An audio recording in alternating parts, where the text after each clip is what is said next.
Bem, amigos, hoje vamos analisar ela, a Copel, a Companhia Paranaense de Energia. Empresa essa que subiu mais de 400% nos últimos 10 anos. Olha que gráfico lindo, não é? Quem investiu R$1.000 10 anos atrás em Copel, hoje tem R$5.494.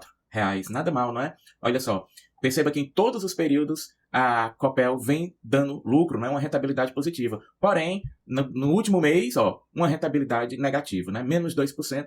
Em comparação a todos os outros períodos que ela está verdinha. Será então que a Copel está dando uma oportunidade de entrada?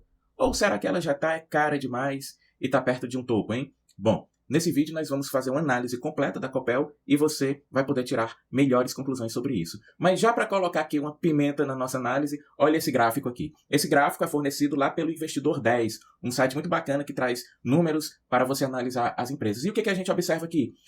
Na linha verde a gente tem um lucro da empresa, que foi lá em cima e depois teve uma queda aqui. Teve uma queda. E enquanto isso a gente vê a cotação, que subiu, aí deu uma caidinha, depois subiu de novo, né? E aqui aparentemente teria uma descorrelação entre o lucro e a cotação. Ou seja, a cotação subindo muito mais enquanto o lucro teria caído. Então será que essa cotação vai descer para o lucro? Ou será que a gente está com a expectativa de que o lucro da empresa aumente? Bom, é uma análise aí que você precisa fazer. Será que a empresa está no topo? Será que ela vai cair? Bom, será que ela vai subir? Isso é o que nós vamos ver. Bom, antes de continuar, eu queria fazer uma enquete. Primeiro, você tem a Copel na sua carteira? Responda aqui para mim, tenho, não tem, ou então estou querendo pegar, ou então, estou passando para frente. Me diz aqui nos comentários que eu gostaria de saber como é que você está posicionado aqui em relação à Copel. E além disso, é importante que você saiba que nada do que eu vou dizer aqui é recomendação nem de compra nem de venda. Eu vou te mostrar aqui a minha opinião pessoal de investidor, com fins educacionais para que você possa analisar os números, analisar a análise e tirar suas próprias conclusões. Eu posso estar errado, então tome você as suas decisões. Bom, primeiro aqui alguns dados do terceiro trimestre de 2023 da Copel, né? Ela divulgou aqui que no setor de distribuição apresentou uma geração de caixa em torno de R$566 milhões, um aumento de 7% em relação ao período anterior de comparação, né? E no segmento de geração e transmissão, olha só, a geração de caixa foi de 828 milhões, né? Quem diria, né? A Copel faz mais dinheiro com geração e transmissão do que com distribuição. Um montante aqui 58% maior do que no terceiro trimestre de 2022. Bacana, né? Só para você ter uma ideia da amplitude, do tamanho, da diversificação dessa empresa, olha só. No setor de geração, ela gera aqui 6.966 megawatts, né? Sendo 94% de fontes renováveis, 77% energia hídrica, 17% energia eólica e só 6% energia de origem térmica. Além disso, a Copel está espalhada por 10 estados do Brasil com ativos de geração e transmissão, o que é uma diversificação bem interessante, geográfica também, né? E a Copel também tem 9.600 quilômetros de linhas de transmissão. Então, uma empresa aqui que está atuando muito bem nos 3 segmentos do setor de energia elétrica: geração, transmissão e distribuição, né? Ressalto também aqui que a companhia divulgou que no seu programa de demissão voluntária já há 1.437 adesões, ou seja, uma economia anual com salários de R$428 milhões. Veja como essa companhia estava ineficiente com esse monte de gente que saiu e a empresa continuou funcionando. Ou seja, essas pessoas, né, estavam representando aí uma mão de obra excessiva. O que diz pra gente que há muito mato para ser cortado ainda nos custos da companhia, né? Veja que a evolução de quadro de pessoal de 2018 para cá reduziu 23% e ainda tem espaço para reduzir, né? A companhia relata que ainda está na fase 1 do seu programa de otimização de custos, né? Então a gente deve esperar que a Copel, nos próximos trimestres, nas próximas divulgações de resultados, melhore a sua eficiência, tá? Além disso, a companhia reportou aqui um crescimento de R$300 milhões na sua geração de caixa, né? O resultado já inclui, né, 610 milhões de provisão para o programa de demissão voluntária. Relata aqui que houve uma queda na alavancagem, né, uma redução da dívida líquida em relação ao EBIT. A companhia também destaca sua eficiência regulatória, um índice de atendimento aos requisitos regulatórios. A companhia demonstra aqui um grande aumento tanto do EBITDA, a geração de caixa, como do lucro líquido no terceiro trimestre, comparado com o do ano anterior, e aqui um discreto aumento de 2% na geração de caixa nos 9 primeiros meses de 2023, né? Outro aumento aqui um pouquinho melhor no lucro líquido também. Então a companhia vem melhorando os seus números, vem melhorando a sua eficiência, né? Destaca-se aqui 610 milhões, que é do programa de demissão voluntária, né, que é um item não recorrente, quer dizer, é uma despesa que a companhia está fazendo agora que não irá se repetir ao longo dos próximos resultados como despesa, né? E sim uma geração de lucro, já que a companhia vai ter menos salários a pagar. A companhia também destaca o seu programa de investimentos, né? Já que pelo terceiro ano seguido, com investimentos mais ou menos estáveis, aí na casa de 2 bilhões e 200 milhões de reais anuais, né? Então, são números bastante interessantes da Copel. Bom, seguindo aqui para os nossos indicadores, o que a gente tem, né? Que a companhia apresentou aqui um lucro por ação em torno de 6,6%, na cotação de hoje, um lucro ainda baixo, com dividendos de 3%, ou seja, né, um payout aí próximo de 50%. A cotação hoje, no dia que eu estou gravando esse vídeo, está de R$ 10,07.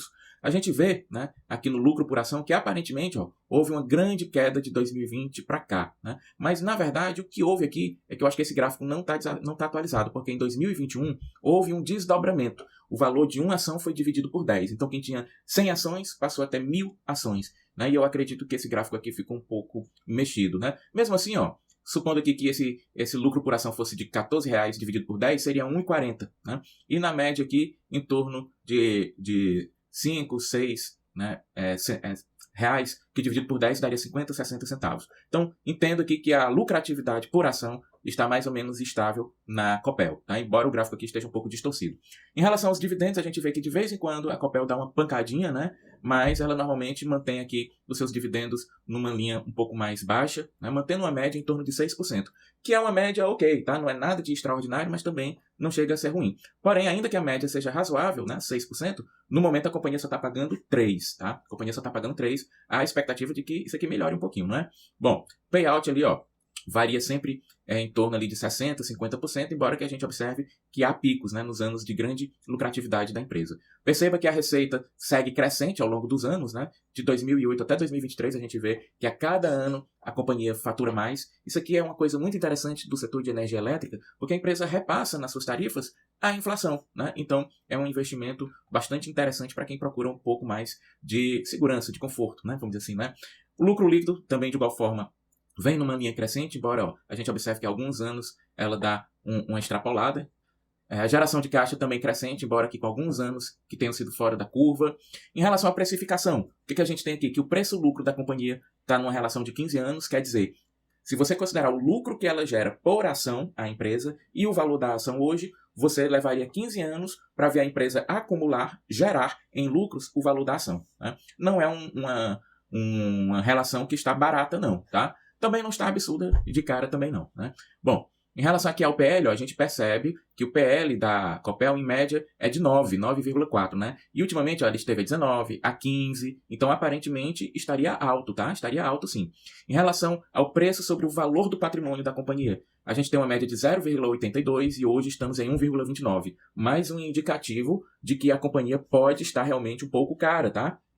Em relação à lucratividade, percebemos que os índices de lucratividade, em que pesem, né, existirem, serem positivos, não são nada de extraordinários, né? Um lucro bruto de 21% ao ano. Então isso mostra que a empresa é capaz de gerar lucros, mas não tanto, tá? Tem muitas empresas por aí que têm uma margem de lucro maior, tá? E o lucro líquido em torno de 9%, isso aqui considerando a cotação que estava lá no terceiro trimestre, né? Hoje a gente já viu que esse lucro líquido, com a cotação de hoje, seria em torno de 6%.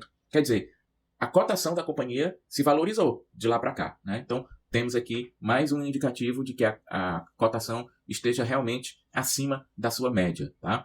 Bom, olha aqui os gráficos das margens, né? Perceba que a margem bruta, em média, é 24%, né? Já chegou aqui a 36% e foi caindo ao longo dos anos, embora que, nos últimos anos, essa tendência já seja assim, de estabilidade para cima, né? O que isso diz para a gente? Que a companhia perdeu eficiência, perdeu competitividade ao longo dos anos, mas que na última década tem sido feito um esforço aqui para controlar essas margens, né? Veja que hoje a margem está em 21% e a média é 24%. Então, isso nos diz que a companhia ainda não está, né, azeitada, vamos dizer assim, no seu ponto ideal. Ela é capaz de gerar uma margem de lucro maior do que o que ela está gerando, né? Então, há trabalho a ser feito na Copel para melhorar a eficiência da empresa, né? A gente vê que a empresa está fazendo isso. Mesmo sinal aqui, na margem líquida, no longo prazo a gente vê que a seta é para baixo, embora no curto prazo, né, no médio prazo, vamos dizer assim, a gente vê que a companhia já vem reagindo, melhorando a sua eficiência. A média de lucro líquido, ó, em torno de 11%, hoje está em 9%. Então tem espaço,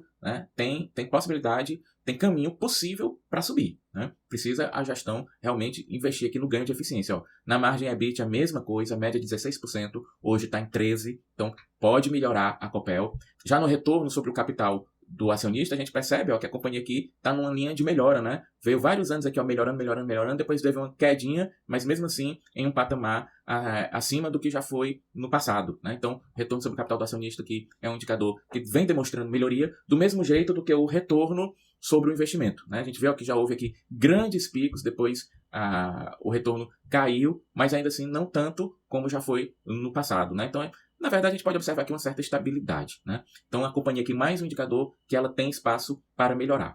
Quanto ao endividamento, o que a gente observa aqui? Veja que a companhia tem uma dívida de 15 bilhões de reais. Porém, o patrimônio dela é de 23 bilhões e ela tem em caixa, em dinheiro, 5 bilhões e meio. Portanto, se a gente pegar 15 bilhões e 140 milhões e diminuir dessa dívida os 5 bilhões e 560 milhões que tem em caixa, a gente chega que a dívida líquida hoje da companhia é de 9 bilhões e 580 milhões. Porém, ó, a companhia gera de caixa todo ano, tem gerado, quase 3 bilhões, né? 2 bilhões e 980 milhões, o que nos diz que em torno de 3 anos a companhia conseguiria fazer frente ao caixa necessário para zerar essa dívida líquida. Então, não é um endividamento baixo, mas aparentemente está bem controlado, né? Olha só, que veja que em termos de reais, né, a dívida vem crescendo ao longo dos anos, a linha é para cima, tá?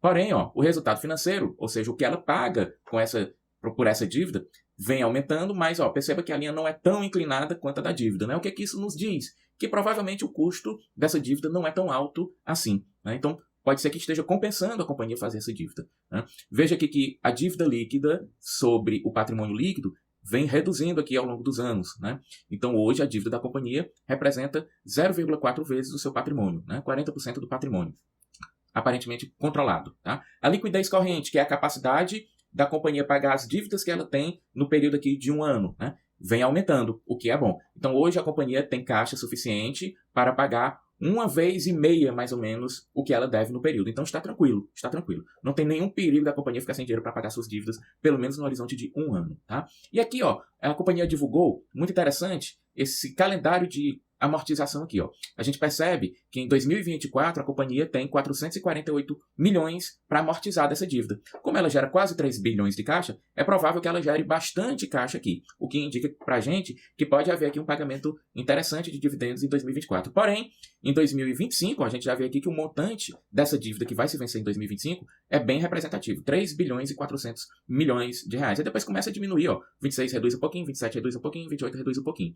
Então a companhia provavelmente vai ter mais condição de pagar caixa em 2024, mas provavelmente ela vai pegar uma parte do dinheiro que ela vai ganhar para já deixar reservado para fazer frente a esses pagamentos que vencerão em 2025. No entanto, aparentemente, está bem distribuído aqui esse endividamento, a companhia provavelmente não terá nenhuma dificuldade para fazer os pagamentos. E aqui é interessante observar também, ó, o custo médio da dívida, aquilo que eu estava falando, né? Hoje a gente está com a Selic em torno de 11%, 12%, né? Porém, o custo da dívida da Copel é em torno de 8,8%. Ou seja, a companhia paga menos de juros, aliás, do que o que ela ganharia se estivesse investindo no mercado, né? Então, essa dívida, o custo dela está bem interessante, está barato.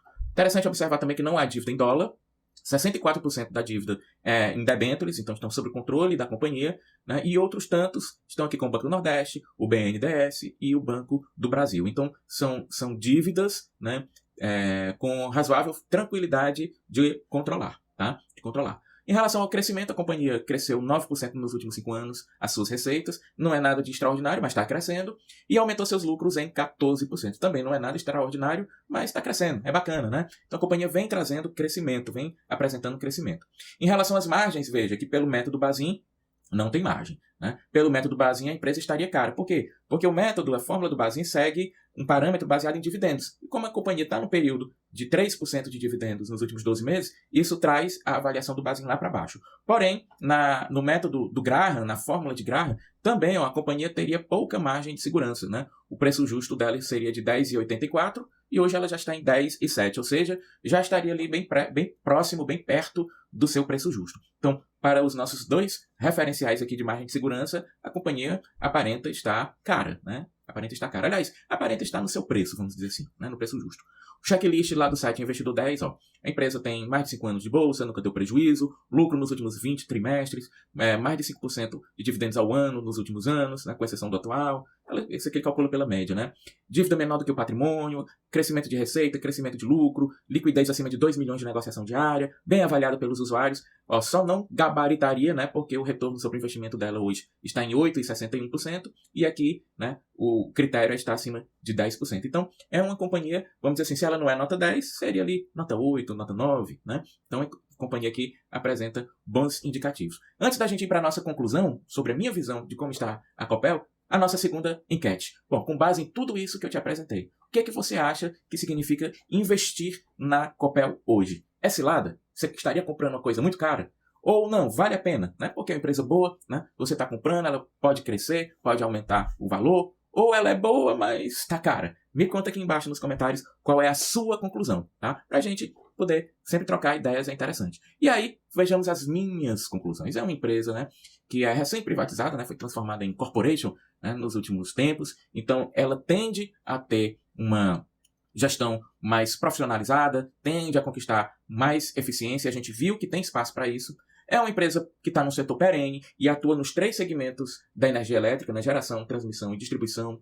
Ela tem um endividamento controlado, vem cortando custos, melhorando a sua eficiência e ela tem ainda bastante espaço para melhorar a sua rentabilidade. Só que não é uma ação barata, né? Ela aparentemente já está ali perto do seu preço justo e não teria uma margem de segurança para a gente investir nesse momento. Então, a minha visão é que sim, é uma empresa bacana, é que sim, é uma empresa que tende a trazer mais lucros, que tende a melhorar os seus números nos próximos anos, mas que aparentemente, nesse momento, já estaria no seu preço justo. Eu não tenho Copel na minha carteira nesse momento e não pretendo investir por enquanto, mas é uma empresa que fica no meu radar, né? Se ela tiver ali uma queda nas cotações, pode ser que fique bem interessante. E aí, o que você achou da nossa análise, hein? Comenta aqui embaixo. Um grande abraço e até o próximo vídeo.